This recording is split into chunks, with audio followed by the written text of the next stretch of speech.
of a creative mind is, it sparks yours. The only way to really get to my goal, if I'm trying to become a billionaire and I want to take that money and throw it back into several communities, I have to surround myself with other people that have that same mentality. I have no ego.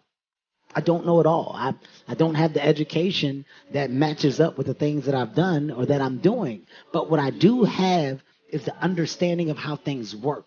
And when you get the people that have a different type of understanding and you match my understanding with yours, you have something that is destined to succeed because you're putting a creative vision and a real hindsight with the education and the structure and the systematic view and combining those things, you now look up and you have companies. That's how companies get built. And when you have a team, a real valuable team that has a high level of energy and effort and want and will to make something work because they believe in it, the chances of you losing are very slim. How it's so hard to see the good if you're only seeing the bad. Like there's so many people that struggle with what their version of success is because they're looking at someone else's. There's so many people that struggle with their world of relationship because they're judging theirs based off of someone else's, right? And when you're constantly in the space of not realizing or noticing your world, your reality, because you're living in what appears to be someone else's, well, your shit is never gonna be right. It's never gonna be right, right? Like if I'm looking at everybody's relationship with their father and I'm going, I want that. Well, I'm not embracing the world of good that came from my dad.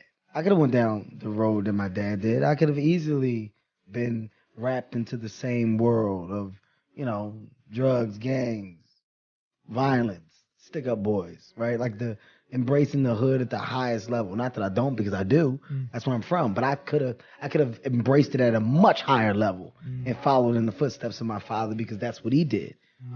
But I was able to realize the mistakes he made. I was able to go, well, I don't want to go down that street because I see the consequences of it. That's a choice that I made, right? Some don't make that choice. By the way, no disrespect to those that haven't. It's to each his own. You do what you want based off of who you've seen or what you want to be true to. Live your life. Ultimately, we get one. Live it for you. Live it to the best space and place that you feel you can win at. That's my motto. I'm not here to tell you right from wrong. I'm saying I identify things differently and I make decisions based off of examples that I can look at as not bad, but ones that if I didn't have, I could have made that mistake.